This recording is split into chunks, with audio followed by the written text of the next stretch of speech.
Was geht? Wie geht's euch? Ja, ist schon cool zu sagen, dass das hier meine Welt ist.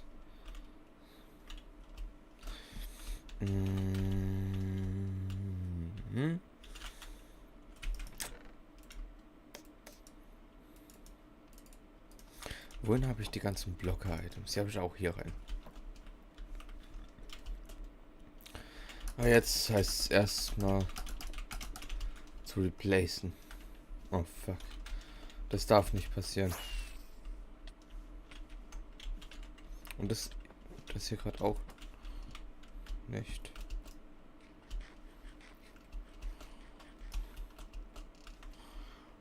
Es ist allerhöchste Eisenbahn.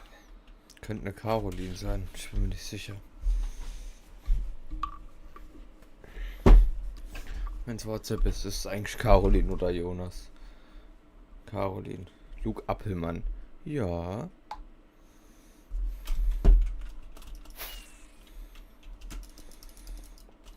Also, ja, ich heiße Luke Appelmann. Hä? Jetzt schreibt sie gerade irgendwas.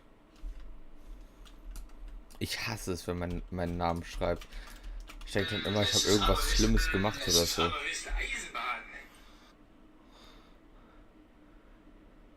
Nachricht.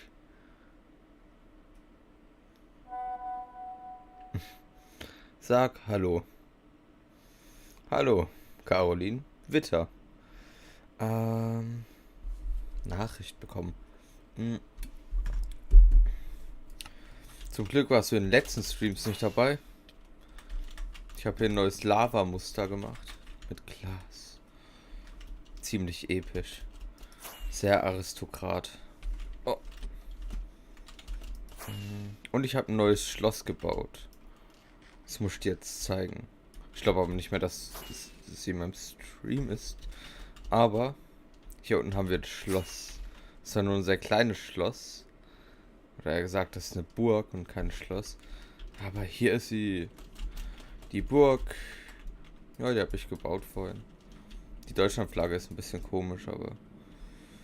Und das Ding ist leer. Das heißt sowas wie nur Deko. Alle Häuser hier sind nur Dekoration. Also.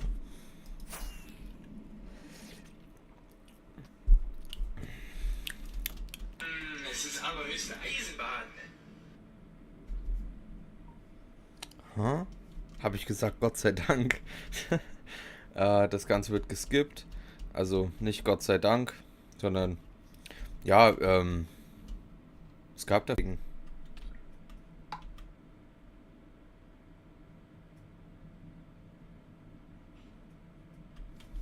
Klasse.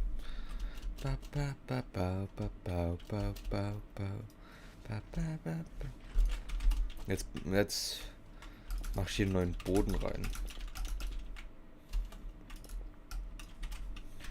So. Stimmt, hier die Wände sollte ich auch noch tun, ja. Eigentlich schon.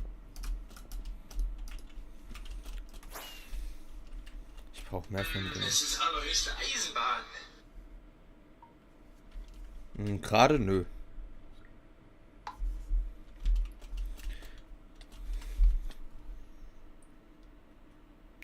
Das liegt nicht an dir. Ich habe den Stream so eingestellt, dass der Verspätung hat.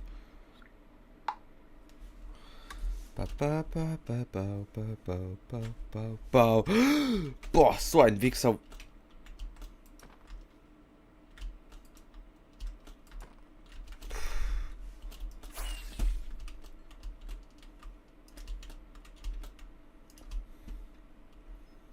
Es ist allerhöchste Eisenbahn. Junge Dame. Erschreckt mich nicht. So.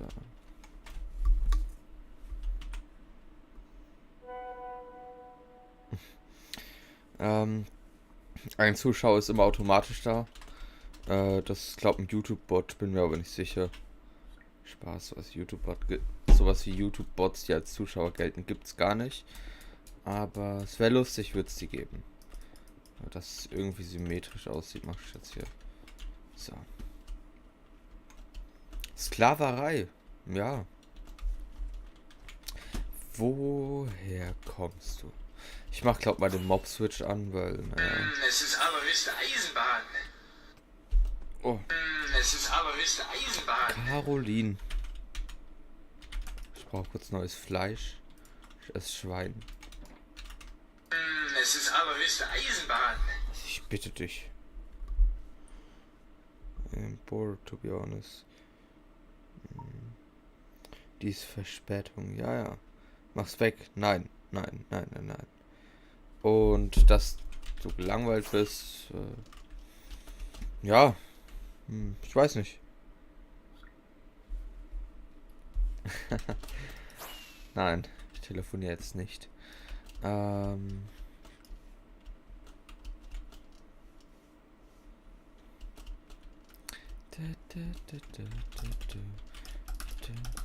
Vor 3 Tagen noch geschrieben, ich habe keinen Bock mehr auf dich. Wir sollten aufhören zu telefonieren.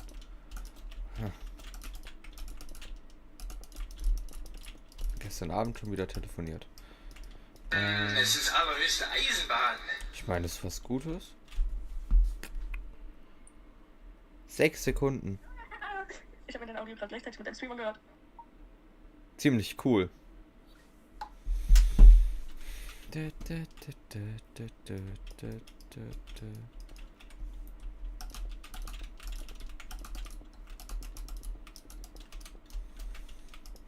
So, ich mache gerade einen neuen Boden rein, wie du siehst. Und hier hängen jetzt so Laternen. Laternen sind fresh. Es ist allerhöchste Eisenbahn. Boah. I'm thinking. Junge!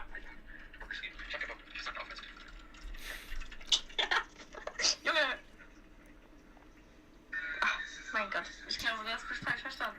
Junge! Meine Lache. Verdings, wie heißt das? Bin schnell. Ja, ich habe dich auch auf 2:0 eingestellt.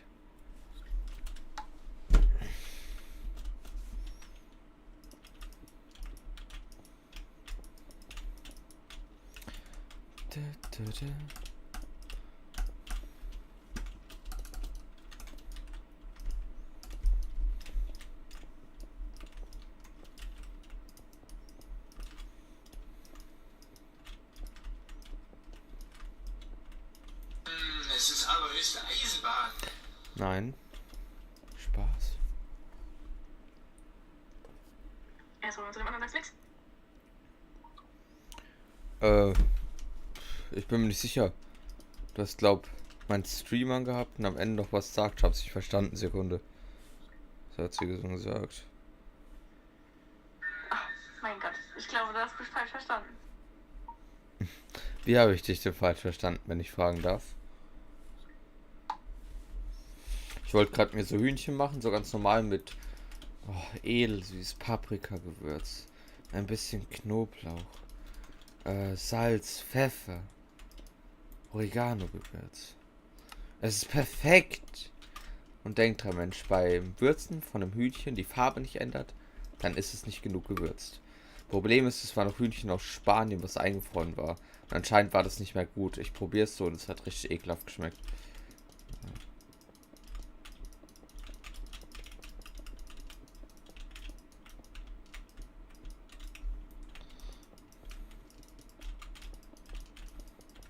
Ich hole mal kurz ein paar neue Laternen, Sekunde. Sieht doch gleich viel besser aus mit so einem Weg hier drin. Oh mein Gott. I'm thinking, maybe you and I should partner up. Ah ja, ich habe sogar noch ein paar.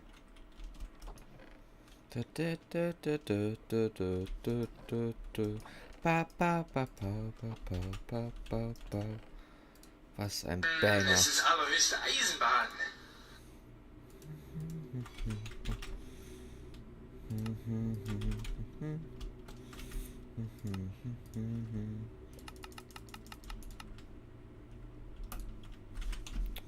Kann noch mal ein bisschen paar Dings hier nehmen, dass ich mir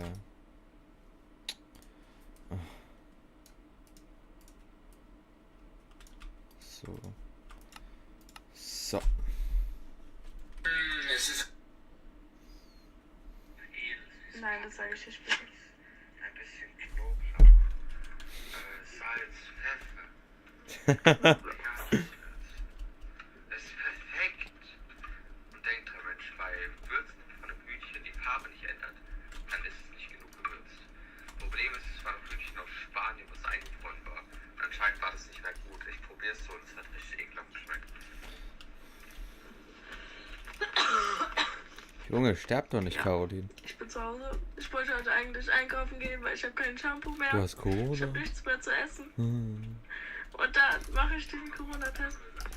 Und ich bin fucking positiv.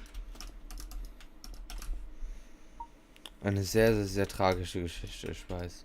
Also, was ich dazu nur sagen kann, es ist interessant, mir selbst zuzuhören, wie ich über Hühnchen rede.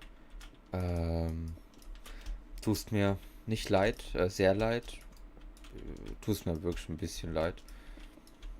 Gerade wegen dem Ding mit Lea heute. Da hat man doch direkt mal ein bisschen Mitleid, ja.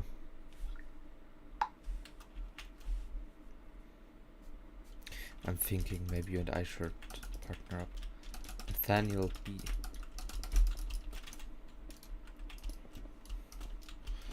Ich habe ganz vergessen, ich muss diese Wände hier auch noch überall umändern.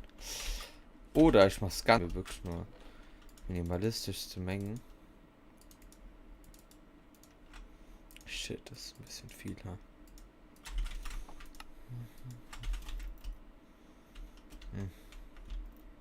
Es ist allerhöchste Eisenbahn. Also, was ich dazu nur sagen kann, es ist interessant, mir selbst zuzuhören. Junge, selbst Luisa wollte sich mit mir treffen diese Woche. Und jetzt... Ja, ach, Junge, halt's mal jetzt. Und jetzt kann ich mich mit keinem treffen. Ich weiß, habe ich sehr viel Mitleid natürlich nicht, aber es ist wirklich einfach jetzt sehr ärgerlich, Caroline. Und kannst du dann eigentlich zur Schule kommen? Nee, oder? Naja. Ja, zusammen shoppen gehen ist cool. Das habe ich mal mit einer besten Freundin von mir immer gemacht in Kaiserslautern. Da waren wir da auf in der Mall. Und da haben wir noch was gegessen. Das war immer mies chillig. Problem ist, man lebt sich halt manchmal einfach auseinander. Ich habe gar nicht vorgespult, das ist eine Lüge.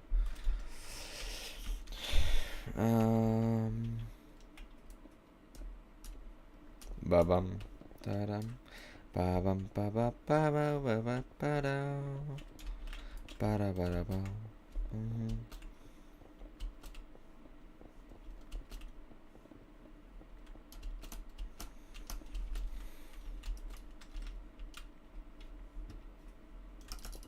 Es ist allerhöchste Eisenbahn. Shit.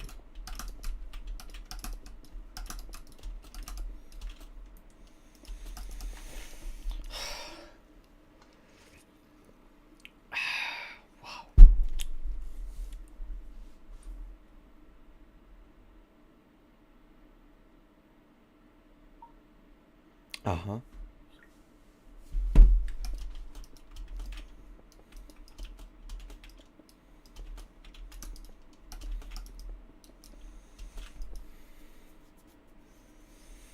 Die Frage ist jetzt halt...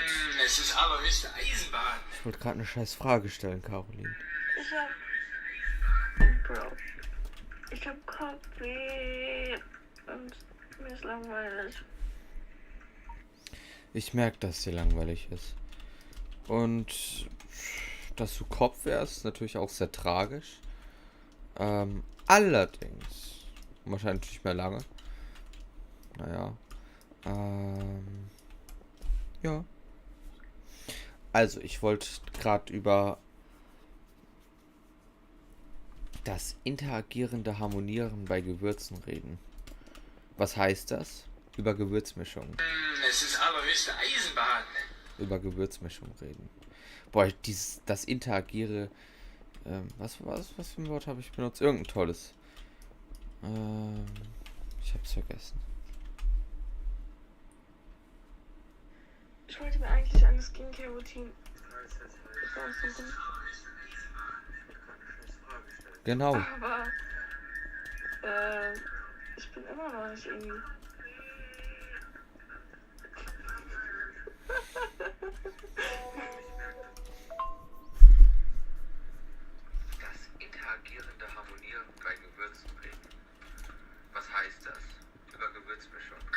über Gewürzmischung. Dieses Und das interagierende Harmonieren. Ich benutze irgendein tolles.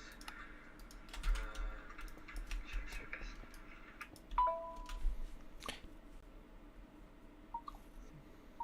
Das interagierende Harmonieren bei Gewürzen, aka Gewürzmischung, ist ja wirklich ein wichtiges Thema, über das man mehr reden sollte. Viele verstehen das alles gar nicht, wie wichtig Gewürzmischungen sind. Man muss wissen, welche Gewürze miteinander interagierend harmonieren. Deswegen habe ich das Thema auch erst angesprochen. Aber die Dinger können fliegen. Okay, das erleichtert mir natürlich einiges.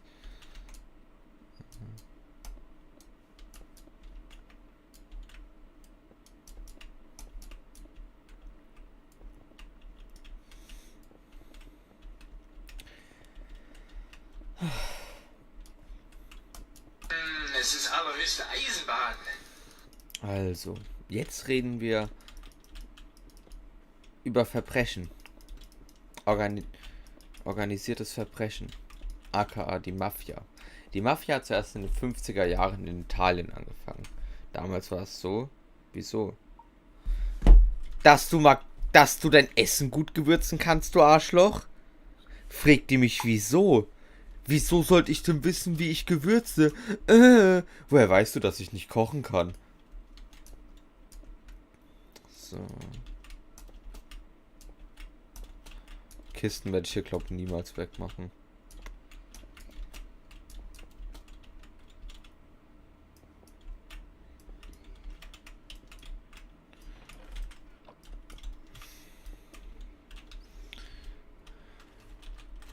Boah, schon viel schöner. Oh mein Gott. Es ist allerhöchste Eisenbahn.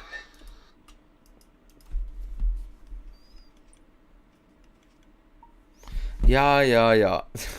Und trotzdem fragst du dich. Sogar besser als ich. Ja, ja, ja. Das ist direkt wieder die größte Lüge. Ich musste nämlich immer selbst kochen und zwar immer Diät essen. Da variiert sich einiges über die Zeit. Das heißt, man lernt mit den Variationen gut umzugehen. Auf jeden Fall, wie nennt man das, wenn man auf Junge steht? Hetero, meinst du?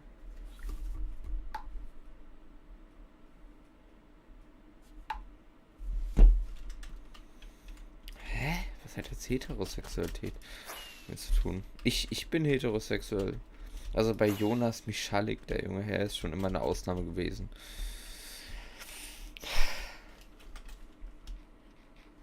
Wenn ich jetzt hier zum Beispiel blaues Glas drüber machen würde, wie wird das Ganze davon aussehen? Ich teste es mal aus. Weil das Ganze sieht noch relativ lame aus. Es ist allerhöchste Eisenbahn. Fragst du dich, freakst du dich. Sogar besser als ich. Ja, ja. Das ist direkt wieder lustig. Ich muss nämlich mal selbst kochen und zweimal das da. Da variiert sich einiges über die Zeit, das heißt, mit der Variation gut umzugehen. Auf jeden Fall, wie nennt man das, wenn man auf Oh, ich habe Junges geschrieben. Du bist gay. Nein, tatsächlich nicht. Außer bei Jonas, obviously. Und Ryan Reynolds, aber das ist was anderes. Fragt die mich, ob ich gay bin, Mann. Holy shit. Ich meine, natürlich.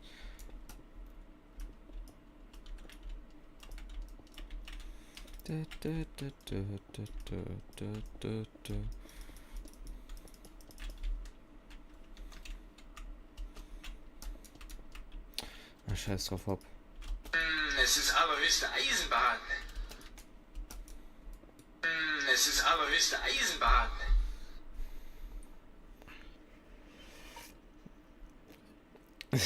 Ich habe gestern gesagt, dass ich schwul bin. Nein, ich bin nicht. Das reimt sich. Ich bin Poet. Klasse. Klasse. Wirklich.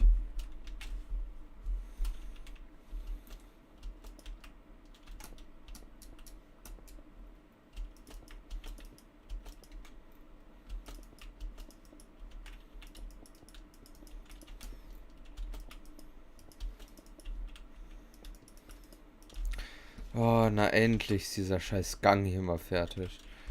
Boah, ist das schön, Mann.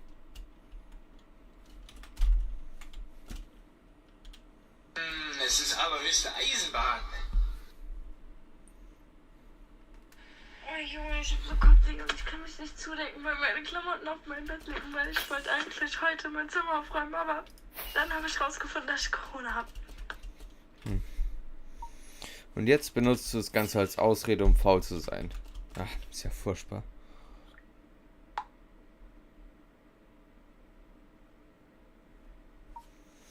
Your only personality trait is having Corona. Naja, ja. Dann hast du Pech gehabt. I guess. Ich weiß, dass du krank bist, aber... Ja und? Paar Sachen von der Decke räumen.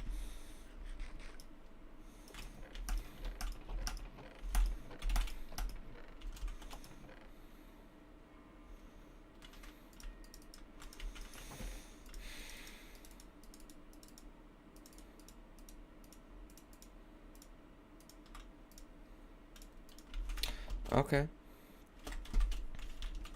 Apropos, ich muss die Eier machen.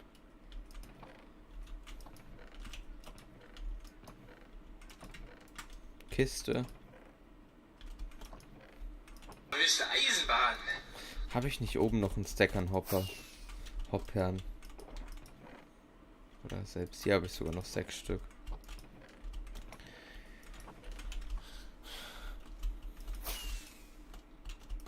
Es ist allerhöchste Eisenbahn. Yeah, buddy, lightweight. So.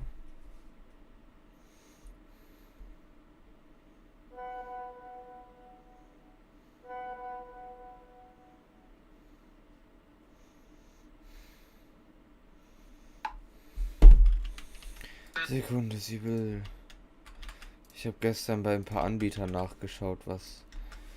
WLAN. Ich glaube, ich habe es gar nicht Es gespeichert. ist allerhöchste Eisenbahn.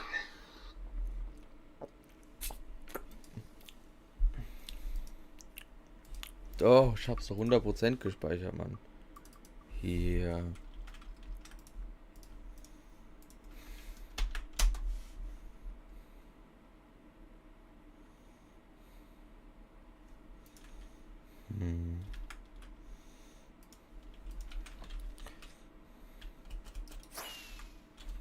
Boah, ich liebe die Burg. Oh mein Gott. Ich soll sowas öfters machen. Was zum Fick? Ah, egal, das ist nicht schlimm.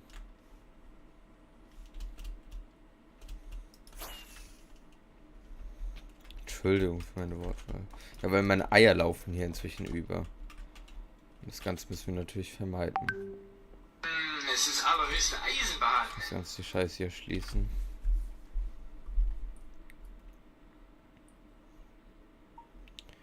Also ich bin dir ganz ehrlich, mein Vodafone, du brauchst kein schnelles Internet. Das heißt, du hast, reicht doch sogar schon. Ich meine, 6 Mbit ist halt auch ultra low, aber es ist halt trotzdem 3-mal so schnell wie dein jetziges, also.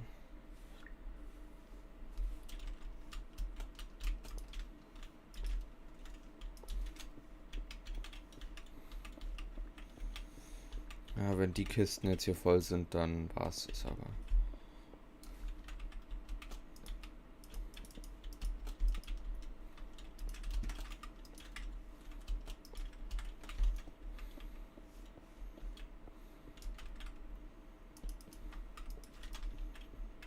Es ist allerhöchste Eisenbahn. Es ist allerhöchste Eisenbahn. Es ist allerhöchste Eisenbahn. Aber das ist teuer, ich habe kein Geld. Ja, da musst du wohl dein jetziges behalten. Naja. Genau dann, als ich offline bin. Genau dann, als du.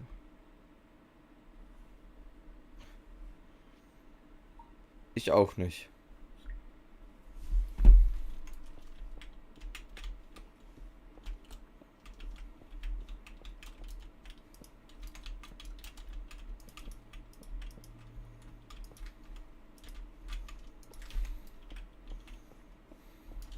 Ja, nee, mehr machst nicht. Weil die hier, das laggt jetzt hier schon krass. Ich lasse die jetzt hier noch voll gehen. Und davon war's mit den Hühnern. Da mache ich die Hopper und drunter weg.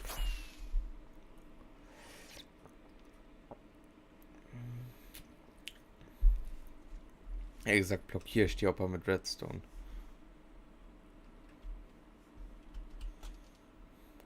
Oder ich baue es generell um. Ich glaube, ich baue es einfach ein bisschen um mit einem Dispenser und einem Lava Bucket. Oder halt einen Dropper. Dropper habe ich oben. Das heißt, ich nehme Sticky Pisten, bisschen Redstone. Ich brauche einen Lever und ja. 2 Observer brauche ich, ja.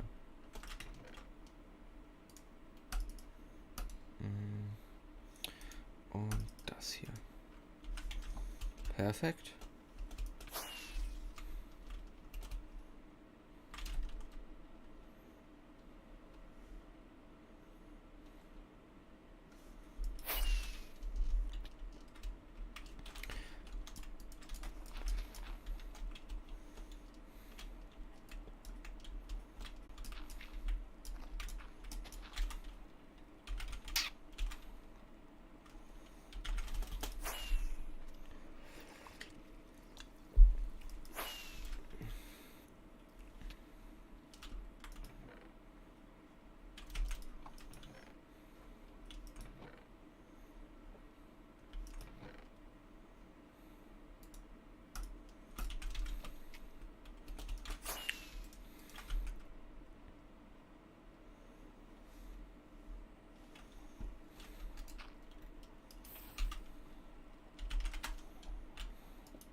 Oh.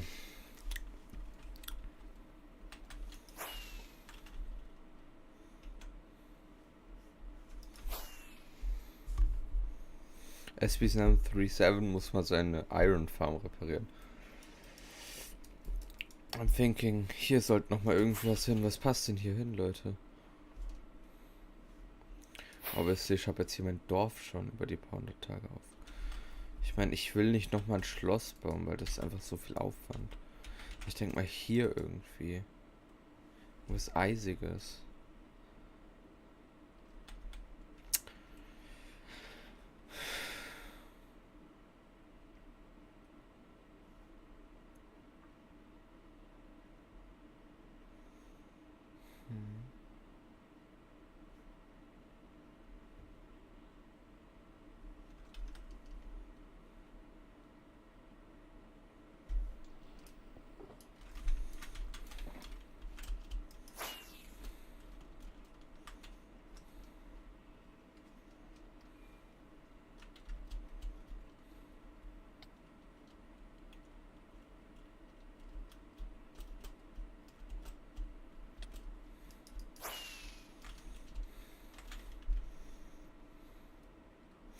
Hier oben ein Leuchtturm wäre doch mal was Cooles, ha? Mit, ja. Es ist allerhöchste Eisenbahn. Irgendwie sowas da. Ich teste mal ein bisschen rum. Ich bin immer noch in deinem Scream.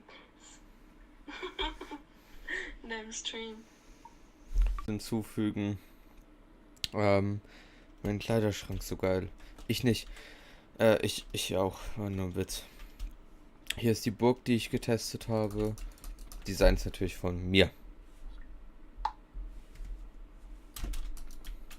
Die ist anhänglich. Sehr anhänglich.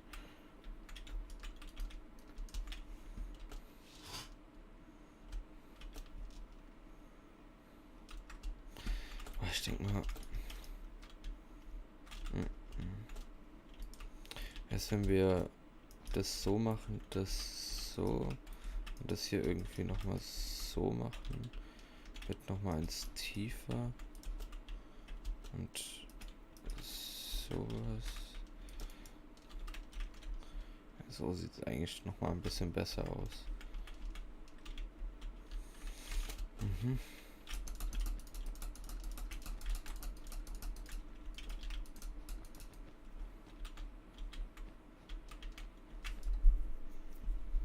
Es ist allerhöchste Eisenbahn.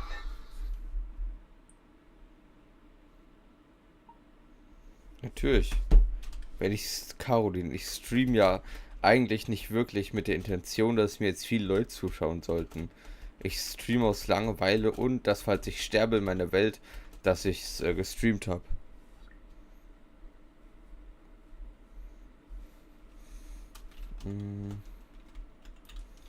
Was, wenn man hier sowas macht? Macht kaum Unterschied und das ist nicht symmetrisch, oder? Was habe ich hier gemacht? Eieiei. Es ist allerhöchste Eisenbahn. Yep. So.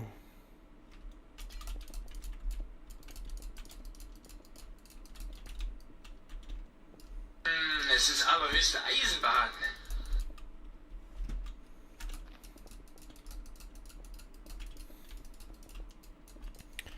So.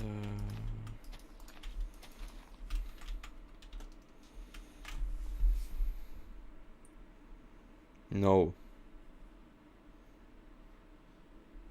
Hey, Vsauce, Michael hier.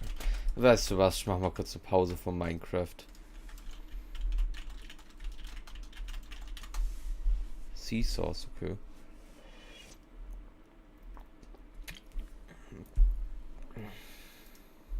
Whether or not you like... Hey, Vsauce, Michael here. Hey. And subscribing to Vsauce is a no-brainer. Or is it? I mean, you would need your brain to understand the words that I was speaking, and you would need your brain to decide whether or not you liked what you were hearing. You would also need your brain to move your muscles in just the right way to click the subscribe button. In fact, you need your brain to do a lot of stuff.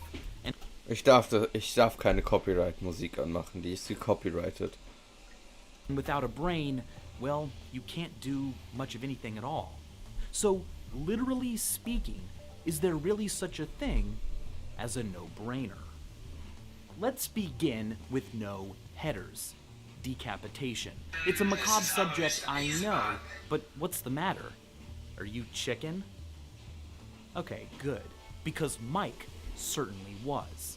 In 1945, farmer Lloyd Olson went out to grab a chicken for supper. He cut the chicken's head off Sondern and an it didn't ihr. die.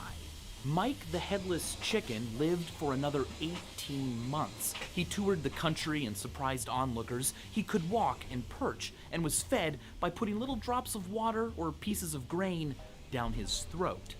But here's the thing. Mike the Headless Chicken's actions weren't Neues a Profilbild. no-brainer. Because even though he didn't have much of what we would call a head left, he did have a bit of his brainstem. If we want a clearer no-brainer, we're going to have to look at an even more simple creature, the cockroach. These guys don't even breathe through their heads, so without one, they're fine. Instead, they breathe through holes all over their bodies. And instead of being controlled by a big, massive brain, they have little bundles of nerves, ganglia, throughout their body. And so even without any head parts, even when completely decapitated, a cockroach can live for weeks. It can walk around, respond to movement. Really, its only problem is that without its head, it will eventually starve to death. Us humans are not nearly as fortunate. Without a head and brain, we die within seconds, if not instantly. But before you get jealous, keep in mind that with our heads intact, we are capable of some actions that don't necessarily require the brain. Reflexes. When you snap Bitte sag mir, was ich machen soll. Mir ist langweilig. Ich weiß nicht, was ich machen soll. Ich guck mir deinen langweiligen fucking Your Stream finger. an. Und hab Your nichts zu machen. finger moves at about 20 miles. Vielleicht einfach nur sterben. Leben ist einfach langweilig, Mann. Ich sag's ehrlich, Leben ist langweilig. Leben macht keinen Sinn und Leben ist langweilig. Deswegen würde ich es sehr toll finden, wenn mich irgendjemand jetzt einfach abstechen oder umbringen oder so. Ich hab keinen Bock mehr. Ha! Depressiv geworden, Junge. Du willst nicht sterben, Caroline. Miles per hour. And a really big don't necessarily require the brain. Reflexes. When you snap your finger moves at about 20 miles per hour. And a really big sneeze can expel air at nearly 30 to 40 miles per hour. But nerve impulses, they're really quick. They can clock in at 250 miles per hour. But sometimes that's not even fast enough. Dann Suizid. For instance, if you accidentally put your hand on a hot stove, cells are dying quickly. And 250 miles per hour doesn't cut it. You need to take an action fast. It's not worth it to tell your brain what's happening right away. And so instead, your immediate reaction to pull away is mediated by other parts of your nervous system. The same can be said for involuntary Bodily functions don't require direct communication with the brain. Cool. Oh mein Gott. Genau gleichzeitig angehört. Auch ziemlich cool. Die ist wohl wirklich langweilig, ja? and Würde ich dich jetzt blockieren, Caroline, was kannst du dann tun?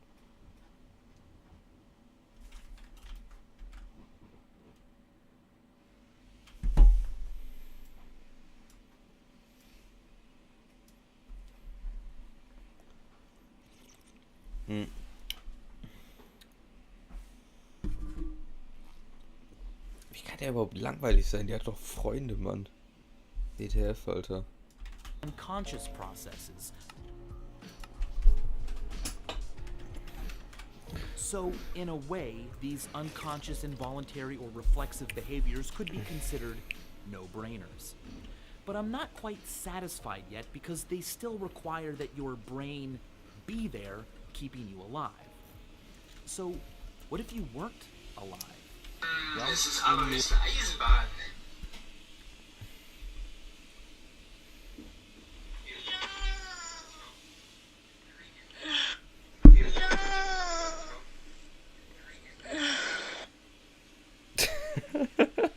Also würde ich jetzt hier stoppen, dann wird es sich komisch anhören.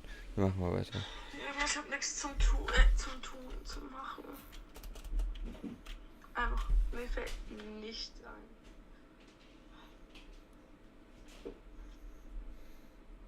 Soll ich einfach schlafen? Ja. Warum sehe ich dein Gesicht jetzt so fett? Nein, ich hab keine Freunde. Wenn du keine Freunde hast, hast du wohl Pech. Sekunde. Junge, what the fuck? Warum hast du das jetzt zweimal angehört? Also. Ja, naja. Maybe so. Nee, das ist zu viel. Ich finde es eigentlich perfekt so. It was perfect.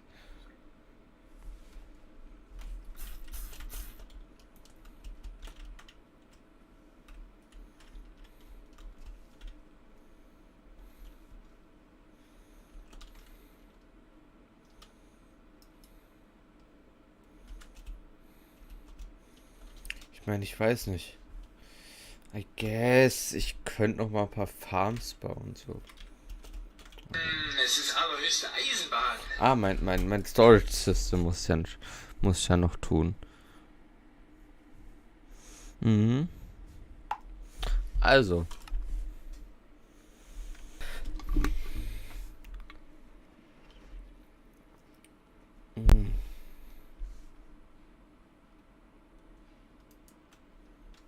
Gott, ich dachte gerade, ich hatte diesen Bug, dass man nie wieder die Welt öffnen kann. Es ist allerhöchste willst du Eisenbahn?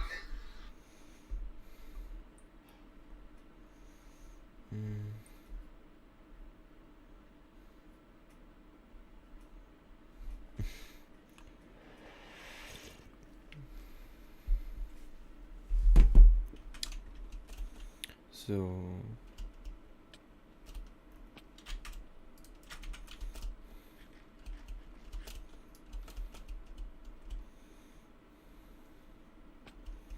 Nathaniel B. So. Au. Bein. Hat mich einfach gezwickt. So ein Arschloch. Ich glaube, so auf der einen Seite tue ich so alles Natürliche rein. Oder ja, halt alles mit Pflanzen in Verbindung. Sowas wie rohe Erze. Davon vielleicht sowas hier auch noch. Mal schauen.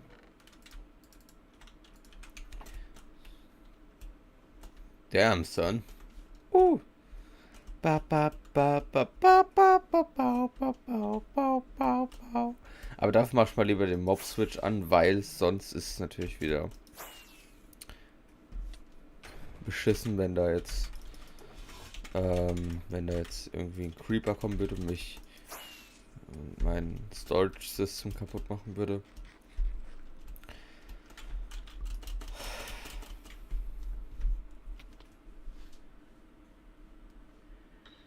Nicht so langweilig. Einfach schlafen. Soll ich schlafen? Oh, ich glaube, ich gehe jetzt schlafen. Und lass deinen Stream laufen. Was soll ich schlafen? Ich weiß gar nicht, soll ich schlafen? Ja, ich glaube, ich schlafen. Ich glaube, so auf der einen Seite tue ich so alles Natürliche. Also, ja, geh ruhig schlafen, lass mir den Stream ruhig an. Dann kommentiere ich jetzt nichts mehr. Und ja, mach einfach weiter mit dem, was ich hier die ganze Zeit mache. Und zwar kümmere ich mich einfach um meine Hardcore-Welt, ja.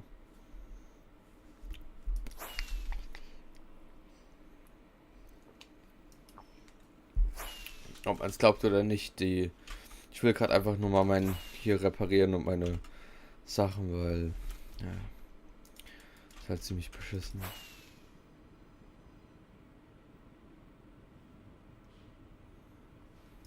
Warte mal, ich hab eine Theorie. Was ist der Bild halt gut.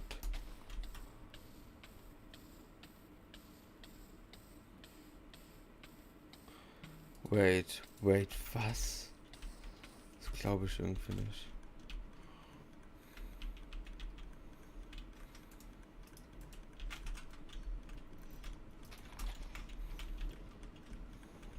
Oh mein Gott, nein! Die sind jetzt alle so ultra pisst auf mich.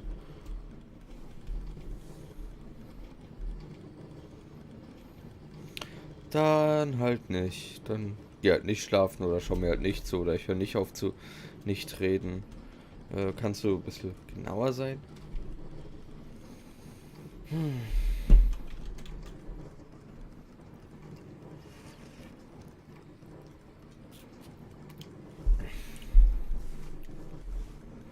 Ba, ba, ba, ba.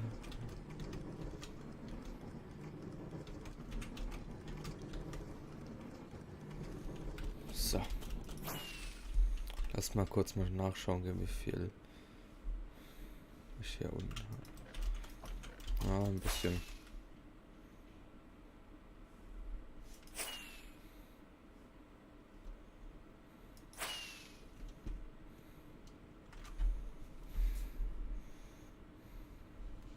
Mein Kopf juckt. Und I guess ich sollte mich jetzt in Ruhe Minecraft spielen lassen. Richtig. Und ja. Dann halt nicht.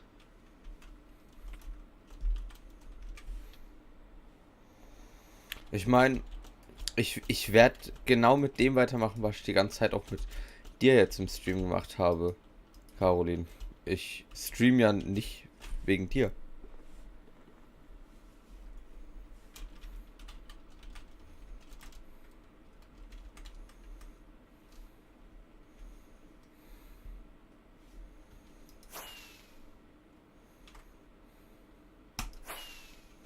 Ba, ba, ba, ba, ba, ba, da, da, da.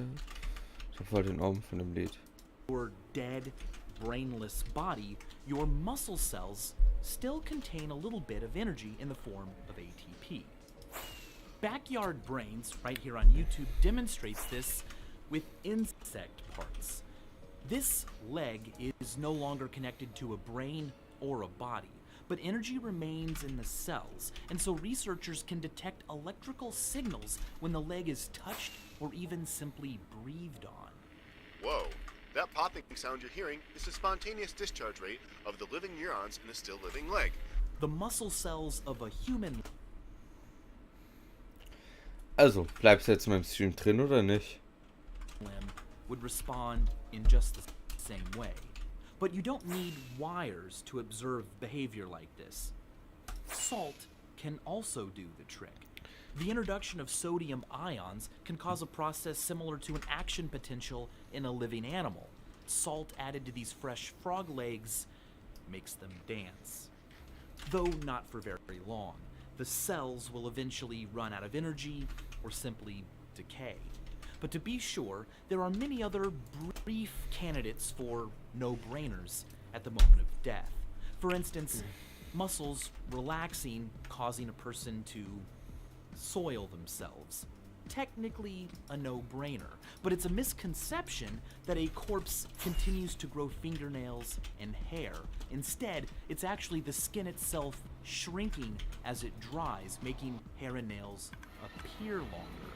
But let's take a closer look at these skin cells, because we might be onto a quite satisfactory no-brainer. Your skin cells live on the periphery of your body, and they don't require a constant stream of new nutrients from your blood.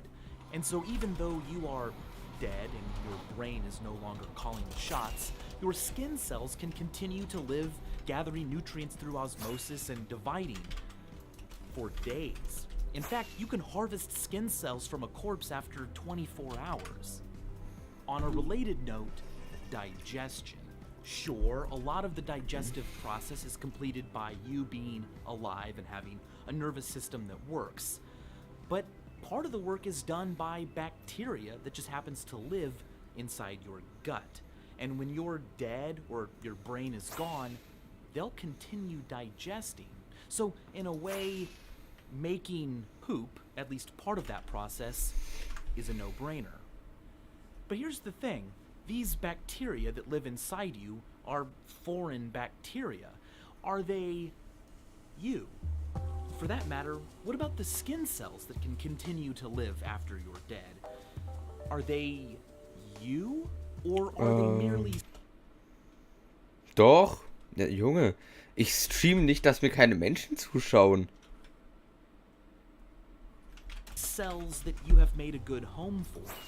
We're getting pretty philosophical here because we're basically asking if you are merely your brain and everything else that goes on when you no longer have one is just other stuff that you aren't doing. You could argue that without a brain, your body no longer has your intentions. It no longer does things because you have decided to do them. In other words, a no-brainer may be impossible for you to do because it requires not using you. If you are merely what your brain does and not what your cells do off on their own when the brain's gone, then in a way, being you, being alive, is a yes-brainer. Another great yes-brainer is checking out Vsauce 3. You can find some scientific video game analysis, some gamer loot, and some pretty cool apps to download. Go check that out, and as always, thanks for watching.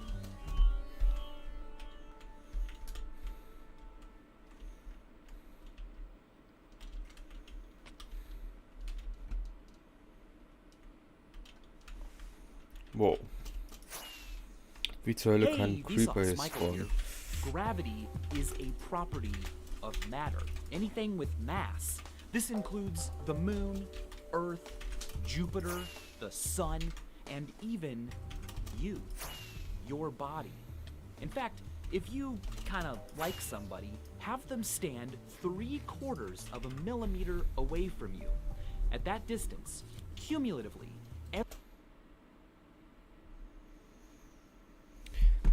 Tatsächlich nervst du mich nicht.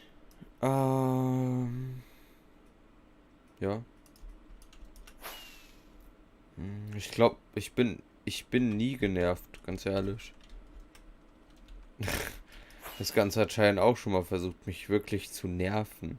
Aber ich bin gern für Menschen da. Immer.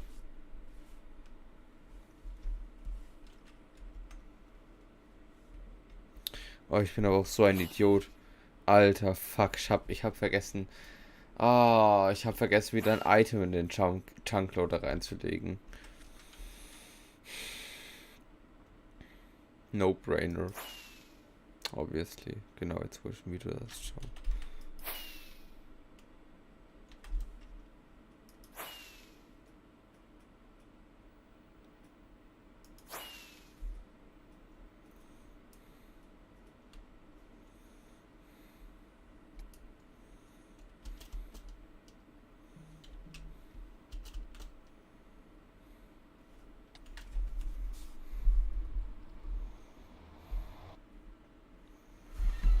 Doch, tatsächlich schon.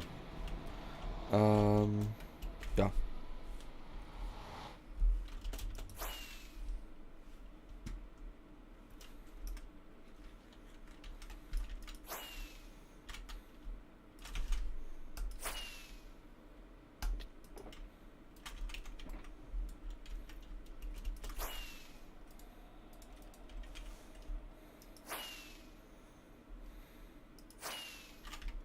every atom in your body and every atom... Hey, Vsauce, Michael here. Gravity is a property of matter. Anything with mass. This includes the moon, Earth, Jupiter, the sun, and even you, your body. In fact, if you kind of like somebody, have them stand 3/4 of a millimeter away from you.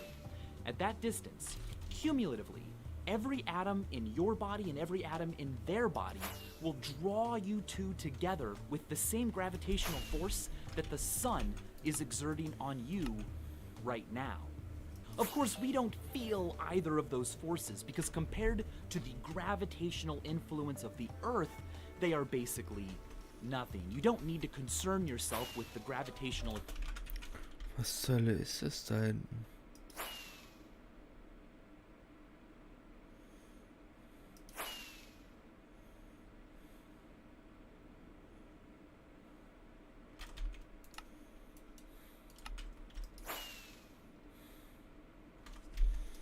Scheint nur ein Chunkloading-Bug, aber es ist gruselig.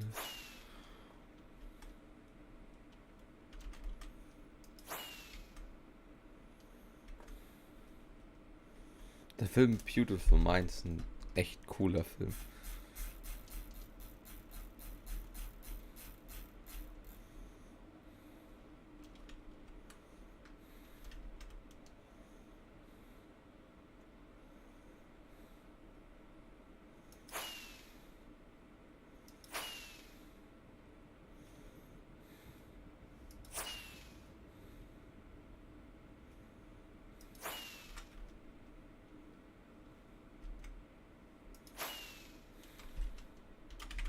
attraction between you and someone you're hugging, or your individual body and the sun 150 million kilometers away. In fact, the sun may as well not exist.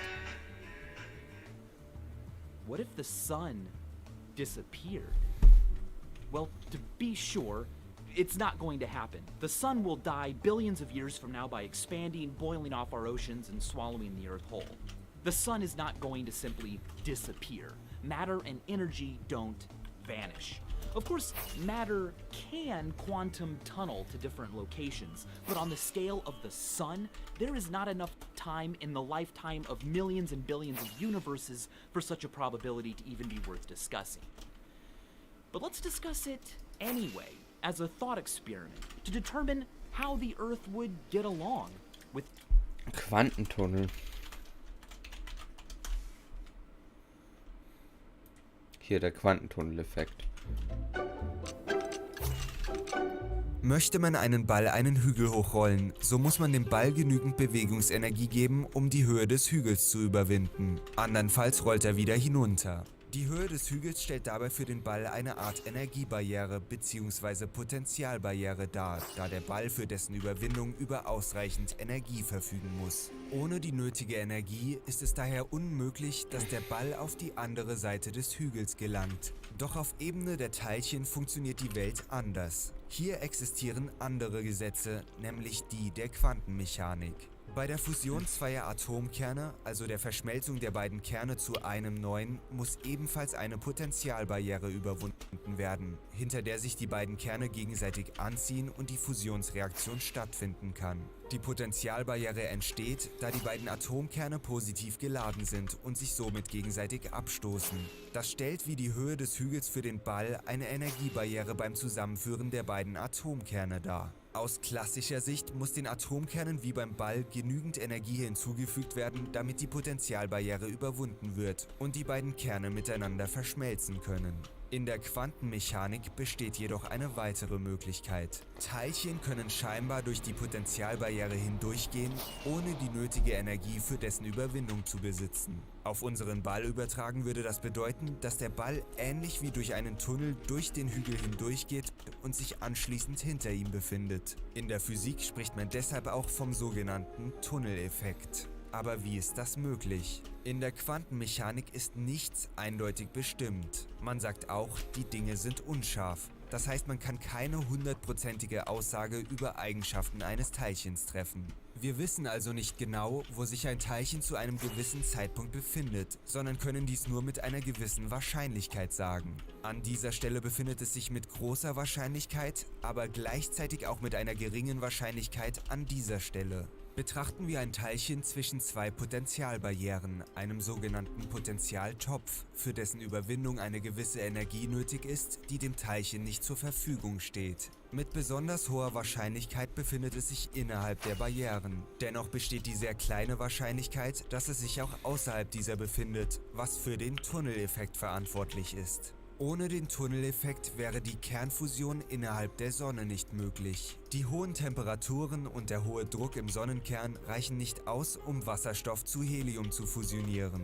Die Wasserstoffkerne stoßen sich im sehr dichten Sonnenkern immer wieder voneinander ab, ohne die Potentialbarriere zu überwinden. Erst durch den Tunneleffekt gelingt es zwei Wasserstoffkernen bei einem von 10 hoch 18 Stößen die Potentialbarriere zu durchtunneln, um miteinander zu einem Heliumkern zu verschmelzen. Die dabei freigesetzte Energie wird in Form von Licht und Wärme von der Sonne abgegeben. Beides ist essentiell für alles Leben auf der Erde und ohne den Tunneleffekt nicht möglich.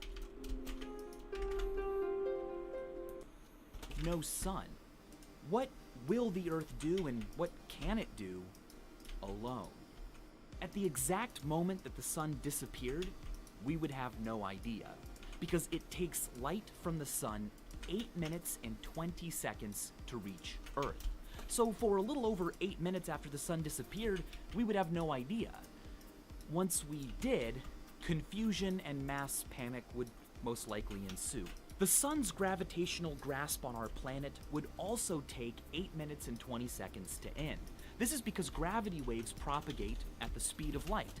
So, the very moment we saw our sun disappear, we would also lose its gravitational influence, and Earth would fly out in a straight line tangent to wherever it was in its orbit. The finite speed of light and gravity mean that as panic and fear spread across the Earth at the loss of our sun, we could still, for a while, look up into the sky and see our planetary buddies further out, continuing to operate as if nothing had happened. For instance, Jupiter would continue orbiting and reflecting light from a sun that no longer existed for about 30 minutes after Earth already knew the sun was gone. And depending on where Jupiter was in its orbit, it would take another 30 minutes to an hour for us to watch the reflected light of Jupiter snuff out. With no moonlight or sunlight, the universe itself would be our only source of visible light from space. In 2004, Abdul Ahad calculated that the Milky Way contributes about as much light as 1/300th of a full moon, so there would be enough light from space for us to see around a bit. But of course, electricity and fossil fuels would still be usable for a while, so cities and towns could continue to be lit by man-made sources. Except it would be night everywhere. Photosynthesis would stop immediately, and this is huge. I had a great discussion about this video with Henry from Minute Physics and the new channel, Minute Earth. If you're not subscribed to Minute Earth, you definitely should be. In one of his episodes there, he mentions that 99.9% of the natural productivity on Earth is done by photosynthesis, which requires the sun. Without the sun, plants would no longer be able to inhale carbon dioxide and exhale life-sustaining oxygen. But don't worry. Collectively, all of us humans, all 7 billion of us, breathe in about 6 trillion kilos of oxygen every year. But our atmosphere contains a whopping quintillion kilos of oxygen. So even without photosynthesis, and including all of the other animals and insects and microorganisms that consume oxygen, it would take us thousands of years to run out. The poor plants themselves would be much worse off. Without the sun, most of them would die within days or weeks. Except for large plants. Giant trees, for instance, contain enough sugar for energy that they could technically live in the dark for years. Their problem is going to be that the earth will get quite cold. In fact, mighty trees would freeze to death, their blood, the water and sap inside them solidifying, way before they died of starvation. Right now, with our sun, the average surface temperature on Earth, hot places and cold places in different seasons all considered, is an arguably comfortable 14 to 15 degrees Celsius. Without the sun to add energy, the Earth would radiate away heat exponentially, meaning it would go fast at first and happen more and more slowly. By the end of the first week without the sun, the average surface temperature across Earth would be freezing, 0 Celsius, 32 degrees Fahrenheit. Now, temperatures like this happen all the time on Earth. We're used to it. Panic and fear and looters and anarchy aside, for the first few days or months, we could get by. But by the end of the first year without the sun, the average global surface temperature would be negative 73 degrees Celsius, negative 100 Fahrenheit. The best option, really, would be to move to geothermal areas like Yellowstone or Iceland. These places would be the few safe havens for human life after the sun. Nearly all life on Earth exists.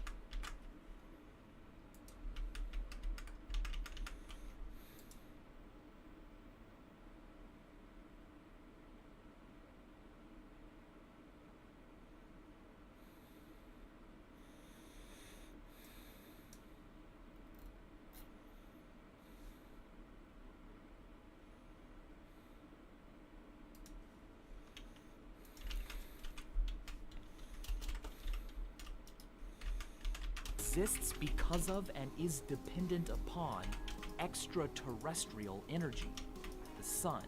But the Earth produces its own heat. Despite floating in the coldness of space for billions of years, down below the crust, the Earth is quite warm. 20% of this warmth came from the fact that when the Earth formed, mass crushed so tightly in the middle that the pressure liquefied rock. The other 80% of Earth's internal heat comes from the fact that deep in its core, radioactive elements decay, providing the energy needed to keep the Earth's core at 5,000 degrees Celsius. Anyone who failed to secure a position within one of these bastions of warmth, or perhaps underground in a community warmed and powered by nuclear fuel, would likely be dead within the first year of no sun. In the next 10 or 20 years, things would start to get wet with dew, but not with glorious water droplets, instead, droplets of liquid air. The air would literally become cold enough for the gases that make it up to condense, or form clouds and precipitate, first as rain, and then as it got colder and colder, eventually as snow. In Fritz Leiber's famous science fiction short story, A Pail of Air, this has already happened. The Earth was ripped away from the sun, and in order to survive, a family must go outdoors in a special suit and scoop up a pail of just the oxygen snow, bring it back in, and place it over a fire to warm and allow them to breathe. A year or so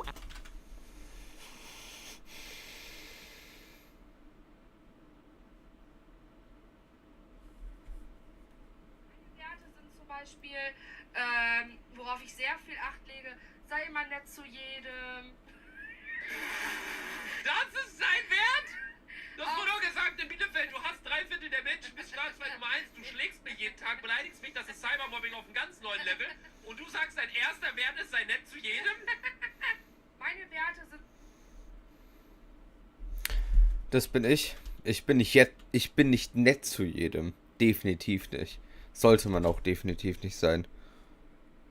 zum Beispiel, worauf ich sehr viel Acht lege, sei immer nett zu jedem. Das zweite kann ich schon wieder nicht öffnen. Ach so. That's finished When I can't even get a text back, but Chris Hemsworth did. this conversation. So, ich kopiere mir jetzt diesen Scheiß-Link und jedes Mal, wenn du mich länger als eine Minute ignorierst, schicke ich dir das. Das ist das mit diesem Chris Hemsworth, dass er kein Fleisch gegessen hat. Ganz großer Quatsch, ganz ehrlich. Ice is less dense than liquid water, which means that ice floats. And ice is a pretty decent insulator.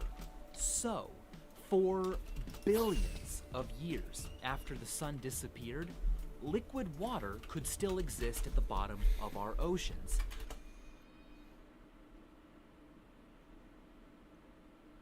Be bad to me. Ach Gott, ach Gott. Ja, ich habe es gerade laut vorgelesen. WTF, Mann, Caroline.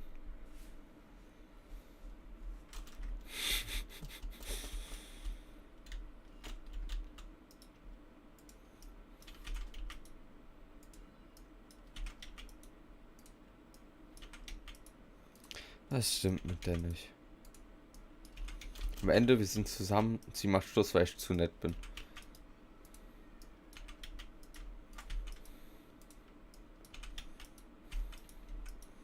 Dann wird sie aber jeder hassen dafür. Safe.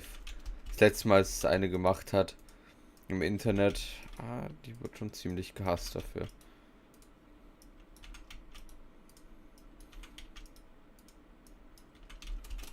Egal, ich meine, man ist sowieso noch viel zu jung für was weiß ich. Ich weiß nicht.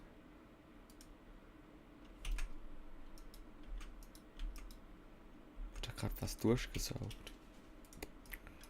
Protected and insulated from space by miles of ice above it, and warmed by vents on the ocean floor that spew water out, superheated by Earth's interior. This would continue on Earth for a very, very long time. Sun Ich brauche ungefähr einen or no Schulter sun. noch voll. Instead of becoming Ungefähr frozen and einen Schulter für lifeless, alles insgesamt. extremophiles, like microbes that live around hydrothermal vents deep in the ocean, would be fine. They live deep in the ocean, far below the point where sunlight can penetrate, and they make energy not through photosynthesis, but via chemosynthesis, converting heat and methane and sulfur into the energy they need. They are then eaten by clams and tube worms. Extremophiles deposit minerals back into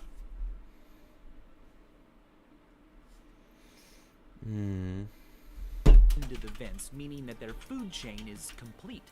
It's a circle. It's independent of the sun. Earthlings like them would thrive if the sun were to disappear. They would live just fine without ever knowing that the sun was gone, or honestly, without ever even knowing it existed in the first place. It's amazing to think that life, here on Earth, all alone, flying through space with no sun, would kind of be fine, far from becoming... I think I just fainted. Fainted? Ich weiß nicht, was fainted heißt. Ganz ehrlich.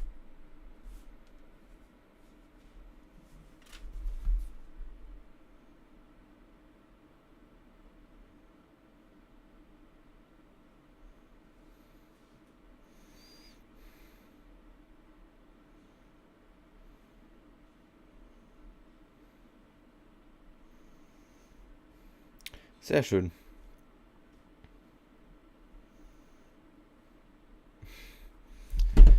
Becoming a frozen dead rock or a boring dormant seed, the Earth would be a spaceship carrying living passengers with enough geothermal heat for billions of years of life. If the sun disappeared, spaceship Earth would fly out in a straight line, covering about 30 kilometers every single second. After just 1 billion years, it will have covered 900 quadrillion kilometers, or about 100,000 light years. A trip that could potentially take it all the way across. Is it desire? Or is it just what I'm feeling for you? Also in zweifacher Geschwindigkeit hört sich das Ganze sehr amüsant an. Ja. Der ist echt sehr langweilig, ja. Across our galaxy, near thousands of stars, and nothing's to say it couldn't fall in neue orbit Blocker. around one, thaw out, and allow its still living extremophiles to proliferate life on Earth all over again. Maybe one day developing life intelligent enough to uncover whatever is left of our lives. Maybe they could even find this very video. In which case, hi, you're welcome for this. Which case, Junge, wie ist das, Mann? Junge, dieser Blick, holy shit, Alter. Hi. You're welcome for this video about your planet's history and journey. And, as always, thanks for watching.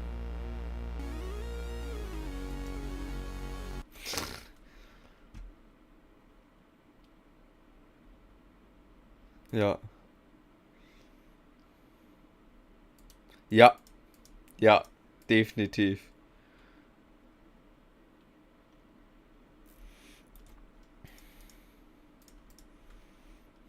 Hi, this is XO4, and today we're going to build a bartering farm. Okay, let me explain myself. Basic bartering farms are already easy to make. Most of the time, they involve giving random piglins name tags or armor to keep them from despawning, and then luring and trapping them in a cell. In today's video, we'll take this to the next level by building a farm to spawn the piglins. Hundreds of them if you like. The farm will automatically put carved pumpkins on their heads to prevent them from despawning, and then trap them. Once you have all the piglins in the trap effectively becomes a bartering farm. But not just any bartering farm. With 256 piglins, for example, you'll be able to barter away an entire shulker box of gold ingots in merely 42 seconds. That gives a rate of over 800,000 bartering drops per hour.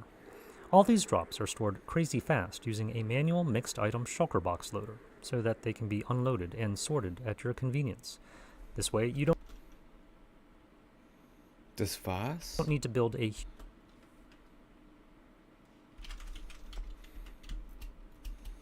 Mach ich gleich.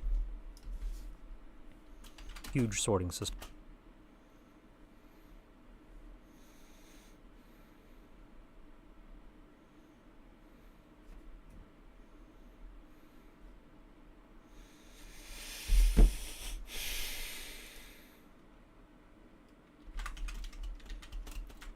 Ich brauche Vsauce, sorry, aber ich brauche ihn einfach.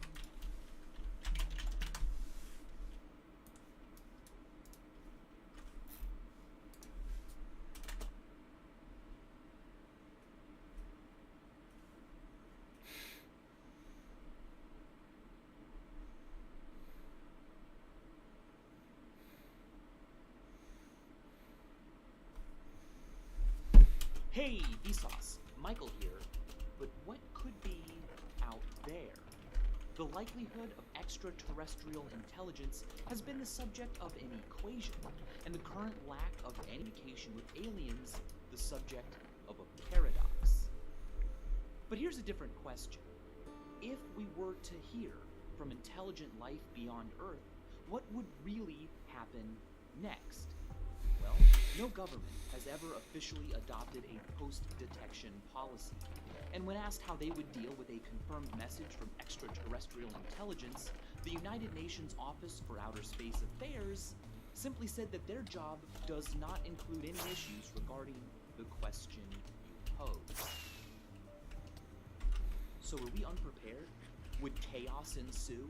These things are unlikely, but the way we prepare for and anticipate our species encountering one from beyond Earth is important and illuminating, even though improbable. Historically, we have acted as though alien life exists. Back contamination is a concern that a man-made object returning from space could carry with it undiscovered alien life forms, especially viruses and bacteria that could wipe out life on Earth. This was a serious concern felt by serious people when we first sent humans to the moon. When Neil Armstrong, Michael Collins, and Buzz Aldrin returned from the lunar surface, they didn't immediately hug their families and join the public parade. Instead, they were sealed up in biological isolation garments and flown to a quarantine facility to be locked away for 3 weeks in Houston, Texas. By Apollo 15, the practice was discontinued, but forward contamination has also been a real concern. When NASA sent the Galileo spacecraft to survey Jupiter and its moons, it got amazing data, but there was a problem. It had never been sterilized. Even liquid water could exist on these moons. NASA made the decision to avoid contaminating an alien biosphere, and when the mission was over, steered Galileo into Jupiter, where it burned up and was destroyed, along with any Earth life possibly aboard. So protocols and decisions have been officially made in the past under the assumption that aliens might exist. When it comes to actually hearing from aliens, receiving a message from technologically advanced life forms capable of sending us, say, a radio signal, groups like SETI, the Search for Extraterrestrial Intelligence, are the ones actively listening. They have an ear to the sky. And they are prepared. The SETI Committee of the International Academy of Astronautics created a declaration of principles concerning activities following the detection of extraterrestrial intelligence. No government has officially adopted any of its recommendations, but if something were to happen, it would likely be the first place authorities win. It's one of the only handbooks. Seth Shostak explained the philosophy and atmosphere at SETI, predicting that because verifying a signal is slow and the media are fast, you will be media blasted about a possible detection days before the people who find it are certain it's for real. In the midst of rampant media speculation, elation, and panic on the part of the public, the most likely stream of official events after the discovery of a message from extraterrestrial life would follow SETI recommendations. First of all, the individual or team who discovered the message would continue to assess the credibility of the message and alert all parties to SETI's declaration. Next, once they were certain the message was real, the Central Bureau of Astronomical Telegrams would be alerted to handle all the drops. Okay, let's get to building. Start by finding an empty area in a crimson forest biome. Work your way up so that your feet are at Y117 and carve out an 8x5 room, 3 blocks high, and build out the shulker box loader, as shown.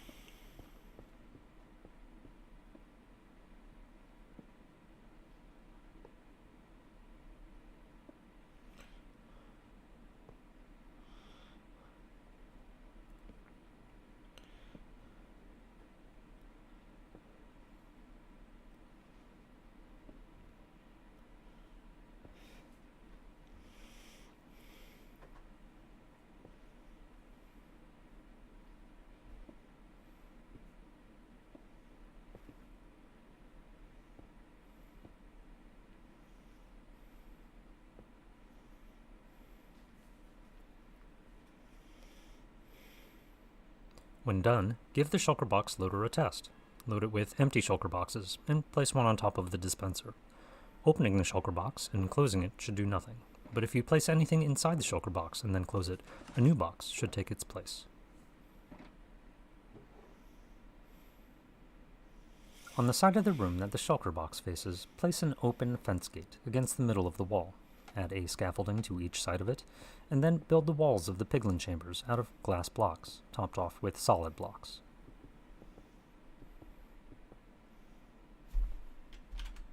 Stand in front of the gate and clear out 2 additional blocks overhead and pillar up on 3 temporary blocks. Open up the 2 blocks in front of you, and you should see the fence gate below. Place a trapdoor to cover the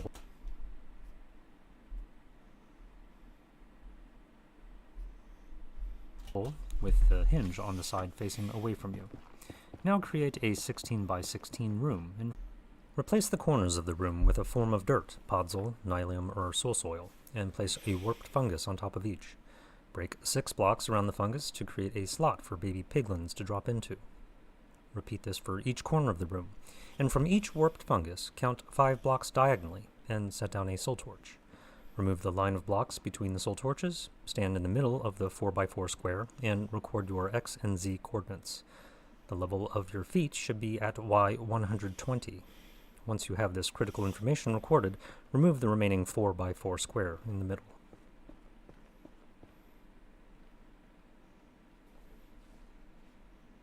On the side of the room opposite of the trapdoor, remove 2 blocks and 1 more overhead to create a room for the turtle egg. Be sure to set the egg on the ground at foot level, and then seal off the room with 2 blocks. Directly over the trapdoor, place a dispenser facing down, and load it with as many carved pumpkins as you would like piglins in the bartering farm. I'll use 128 in this example. Place a temporary block and an observer looking down so that it powers the block next to the dispenser, and drop down through the trapdoor to get back to the bartering stations. Remove the temporary blocks and place a lever on the floor and power it to open the gate. Place a top slab over it, and place another observer looking at the observer that's already overhead. You should hear the dispenser repeatedly firing. The piglin farm is now activated. We just need to get to the AFK spot. Build a portal frame nearby, and write down its X and Z coordinates. Label this information so that you don't get it confused with the coordinates at the center of the spawning area. Light the portal, and then work your way up to Y 121, and dig a short tunnel to explore overhead for a bedrock block at Y 126 or Y 127. The targeted block information on the right side of the F3 debug screen tells you the coordinates of the block that you're looking at. When you find one, fill in the tunnel that you made so that mobs don't spawn here, and place ladders all the way up to the bedrock block. Hold down both forward and jump keys, and throw an ender pearl at the ladder, so that you pass through to the other side with a little bit of damage. Now go to the X and Z coordinates for the center of the spawn area, and pillar up until your feet are at Y 247. This is the AFK spot.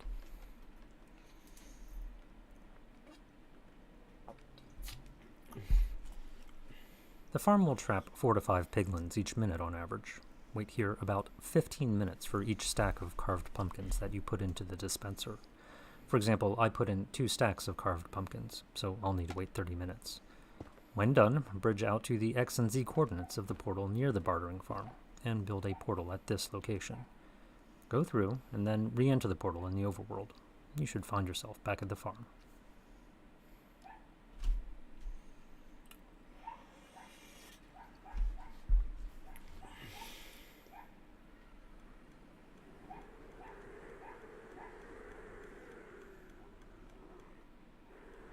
Put on a piece of gold armor, and remove the bottom observer to stop the clock.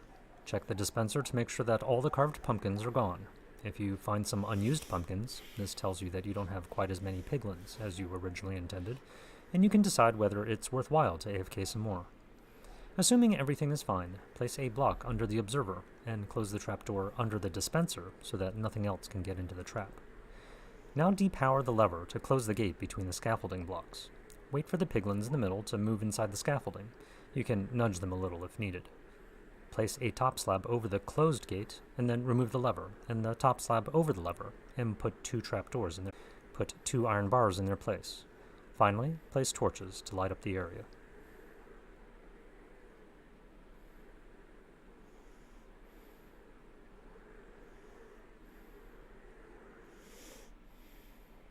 To use the bartering farm, place an empty shulker box on the dispenser.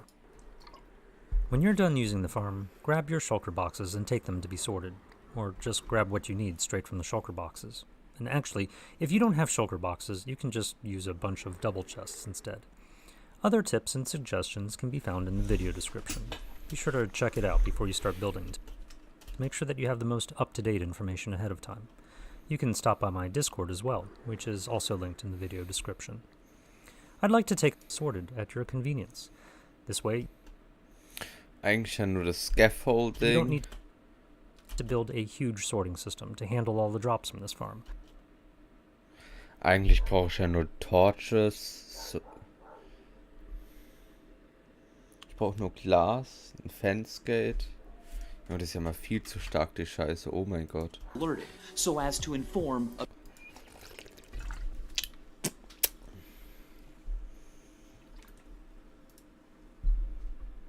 Freunde, herzlich willkommen zu einem weiteren Bestellvideo und wir werden niemals die Ideen ausgehen. Euch weiter. So verdient Igra ein bisschen was und Essen die auch. Ah ja, hier schon. Wow. was mit dem Ferrari oder was? Ja, Mann, dann mit dem Ferrari, hör mal. Okay, ich bin gespannt, ob es dir schmecken wird. Das Ding bestellt hast. Ihr seht jetzt schon mal eingeblendet, wie viele Sterne das Ganze hat. Max weiß es noch nicht und er kriegt jetzt die erste Bestellung von mir vor die Nase gedrückt. Viel Spaß. Ich sehe zwar nur Guys, aber ihr seht Five. Dementsprechend ist es eindeutig, was das Ganze ist. Ich bin auf jeden Fall froh, dass ich es gerade vor mir stehen habe, aber ich verstehe auch, warum Eric es gewählt hat. Gucken wir mal rein, was es überhaupt ist. Also das hat ja jetzt erstmal nichts damit zu tun, wie das Ganze bewertet sein wird. Ein Burger ist drin, ein paar Servietten und schauen wir mal, was das für ein Burger ist. Double Cheeseburger, all the way wahrscheinlich. Eine Sache, mit der man auf jeden Fall nichts falsch macht. Und jetzt müssen wir aber auch schon in die Analyse einsteigen. Wer das nicht liebt, was denkt er sich, wenn er diesen Burger auspackt? So. Max ist schon sehr sympathisch hier.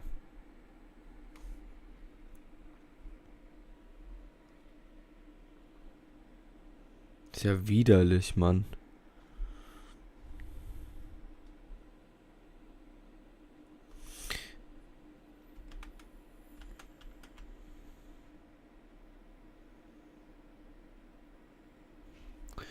Komisch, ein Rundsnap von...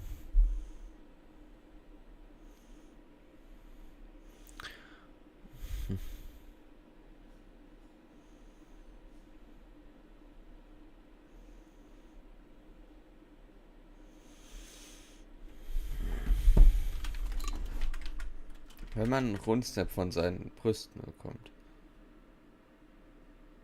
Und auf der steht Rundsnap. Egal, Hauptmann, jetzt hör auf alles zu sexualisieren, sorry. So, wer nicht weiß, wie es sein muss. So, das sieht schon so ein bisschen vermatscht aus und so, ne? Ich muss mal reinbeißen. Hast du den konfiguriert? Ja. Da sind keine Soßen drauf. Gar keine Soße. Kein Ketchup, kein Mayo. Also, an und für sich ist das super. Es ist halt ein Cheeseburger ohne Soßen mit Jalapenos, Champignons. Danke nochmal, Eric. Schau drauf. Wow.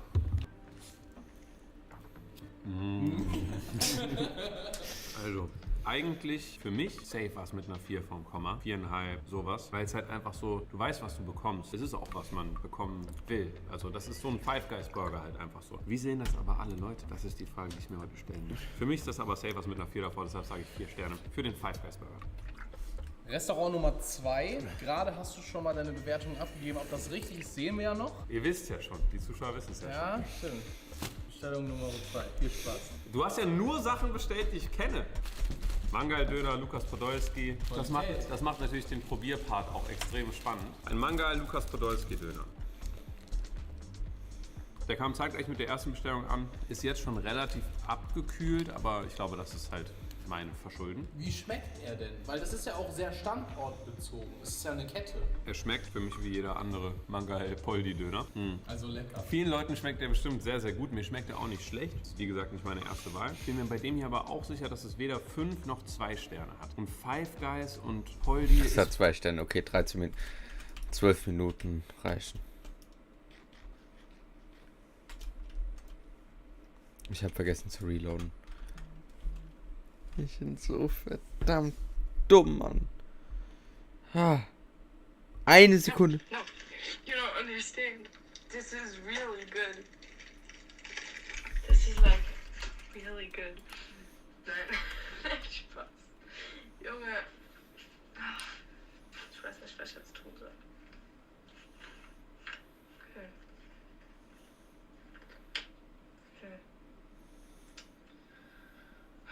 Ich würde ja schon gerne Roblox spielen, aber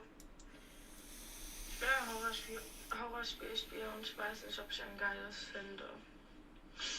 Deswegen, I don't know. Und ich möchte Sex. Roblox spielen bei Regen, beziehungsweise Regenwetter. Und wenn ich Roblox spielen werde, dann werde ich dich zwingen, mit mir zu spielen. Sag halt's Maul, du Scheiße. Aber ich spiele jetzt, glaube ich, noch nicht. Ich komme jetzt erst ein bisschen mein Zimmer auf. Ficken, Mann, ich will doch einfach in dieses Scheißteil. Dann schlag ich dich. Und ich habe meine Katze geholt. Sie war bei meiner Oma. She's so cute. She's so cute. She's the cutest. Und sie rennt gerade weg. Little asshole. Little asshole. You shouldn't be running away from me. You should love me. You should love me. Don't cry.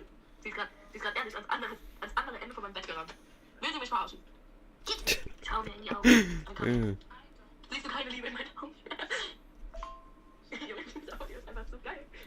Wenn wir mit anderen Menschen... Keiner Signal hat. Weil ich wollte gucken, wie es sich für dich anhören wird, wenn ich diese Audio aufnehme. Also, du hast hier eben Geschwindigkeit 2. Und deswegen wollte ich gucken, ob sie sich auch so geil anhört. Also ich höre dich nicht immer in 2.0 Geschwindigkeit, nur dann, wenn die Autos sehr lang sind, so wie die gerade eben. Und es war sehr, sehr viel gesagt. Wir können heute Abend Roblox spielen. Jetzt spiele ich kein Roblox. Und ja. Hat die noch irgendwas gesagt, was sich rentiert drauf anzusprechen?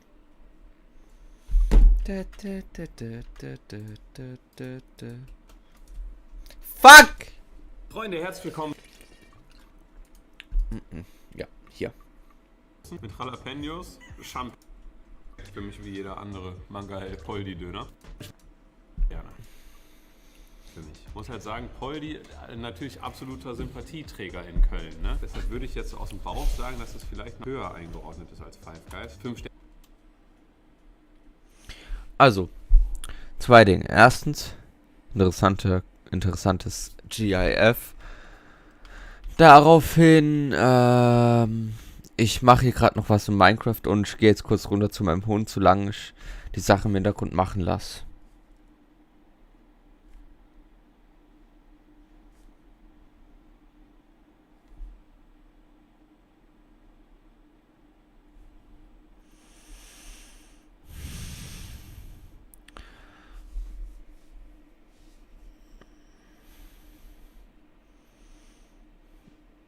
Ja, hä?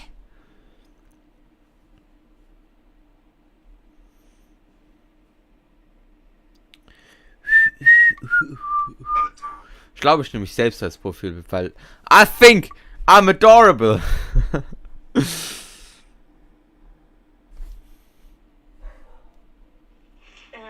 don't care. Wir spielen dann, wenn ich dich anrufe. So you better pick up your phone, you bastard.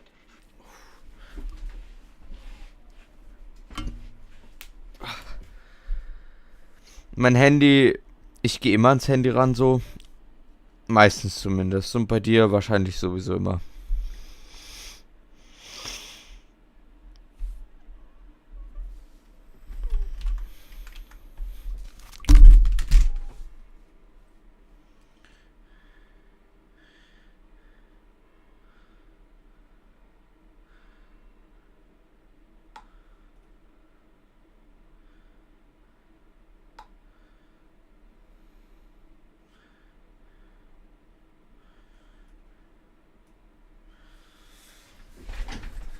Ich gehe jetzt kurz runter zu meinem Hund. Mein Hund ist Bella, Bella.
raushauen. Ich sehe, dass du online bist und meine Nachrichten nicht liest. Ah, jetzt schon, nachdem du 10 Minuten online...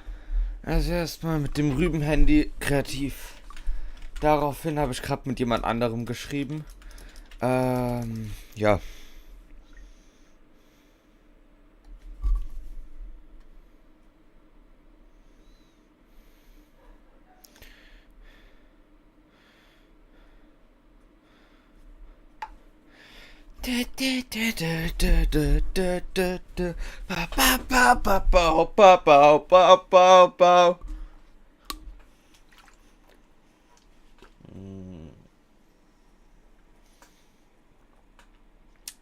Nice. Wollt Julian Bam nicht einen scheiß OnlyFans machen? Gerne kann aber nicht sein. Dafür ist ein Döner auch kein so gutes Lieferprodukt. So, weil ein Döner kommt nie so geil geliefert, wie wenn du ihn einfach im Laden isst. Ich bin mir aber eigentlich auch sicher, dass es keine 3 Sterne hat. Ich glaube tatsächlich, dass der Mangal-Döner 4 Sterne hat. Was halt im Umkehrschluss heißen würde, dass Five Guys 3 hat, was auch nicht so sinnvoll ist, aber es macht so rum mehr Sinn für mich. Ich korrigiere, Mangal 4, Five Guys 3. Auf zum nächsten Restaurant. Neues Restaurant, neues Glück. Wir haben eine weitere Lieferando-Tüte. Viel Spaß. Okay. Es ist eine Portion, muss ich jetzt einmal ganz kurz dazu sagen, weil ich gerade auch ein bisschen verwundert war. Hast du etwa eine Sache bestellt, die ich noch nicht kenne? Das ist ja unglaublich. Eine Portion? Da ist auch kein... Okay, ich wollte da gucken, ob irgendein Zettel dran ist zum Spicken. Sieht eigentlich so sehr schön aus. Also es ist so... Es ist aber Mr. Eisenbahn.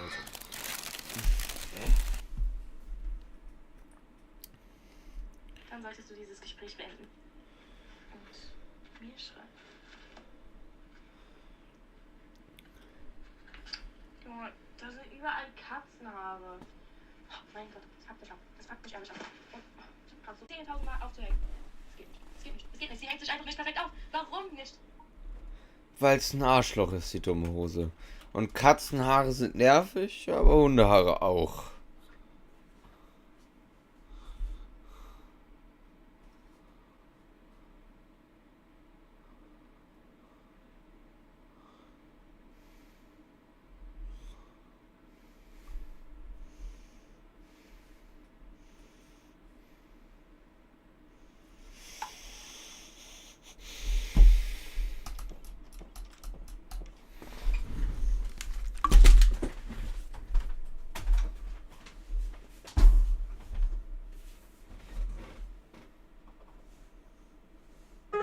Es ist aber Mr. Eisenbahn.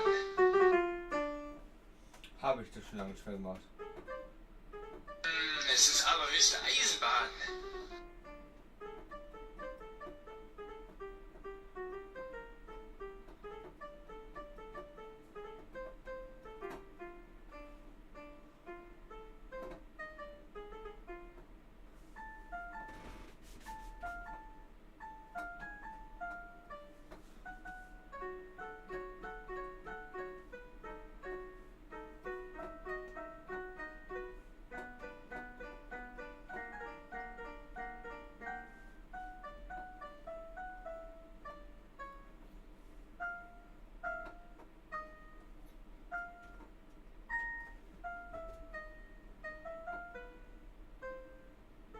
Nee.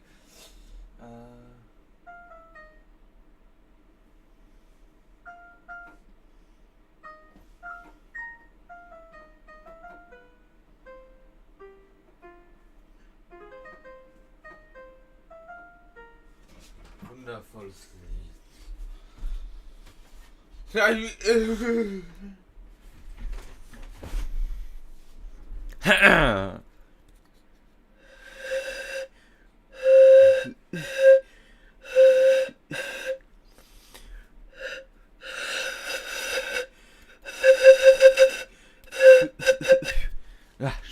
schwierig. Ich habe keine Ahnung, wie ich damit umgehe. In jeglicher Form.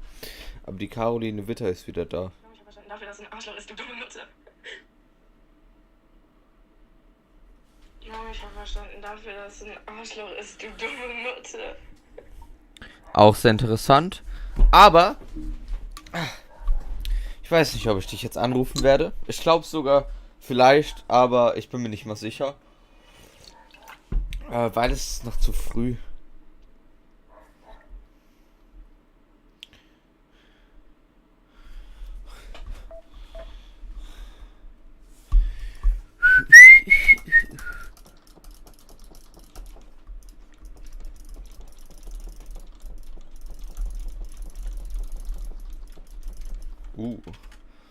My girlfriend's gonna like that one. Okay. Ist das so ein Panino oder wie? Bisschen lieblos aus, aber ich meine, es ist ja auch nicht dafür gemacht, es aufzuklappen. Ham and Cheese und Lettuce. Also ein bisschen eigenartig, aber das Brot an und für sich ist so ein schönes, fettiges, italienisches, so Ciabatta-Type. Die Portionsgröße ist wirklich... Das ist krank. Weißt du, was mich direkt vorweg irritiert? Das ist für mich auch wieder nicht nach 2 oder 5. Es ist allerhöchste Eisenbahn. Ich habe ja jetzt mein Mittelfeld schon vergeben quasi. Ich mach mal die... No, you better do call me right now. Ja, Sekunde kurz.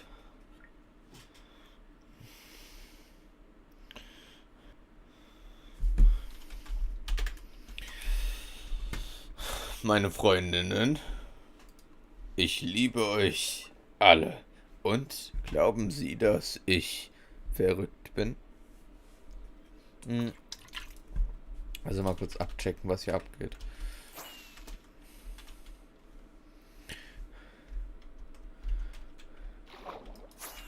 Was hier auf einmal sind Drowns oder was?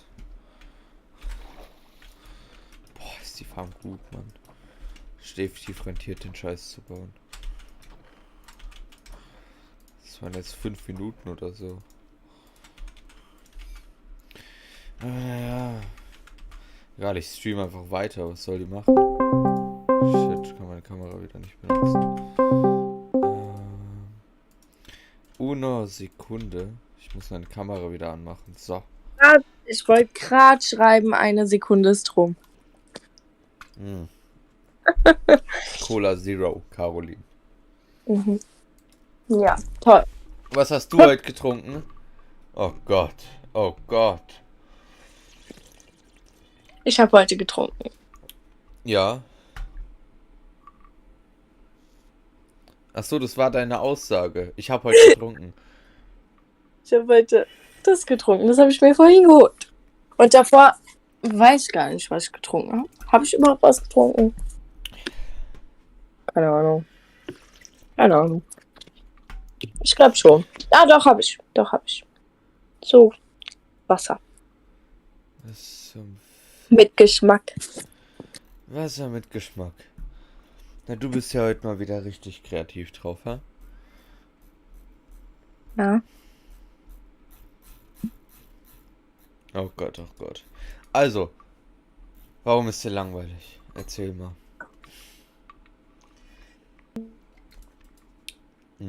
Beste Stelle, das hängt. Also, ich häng gerade wie so ein Hund, Mann, WTF.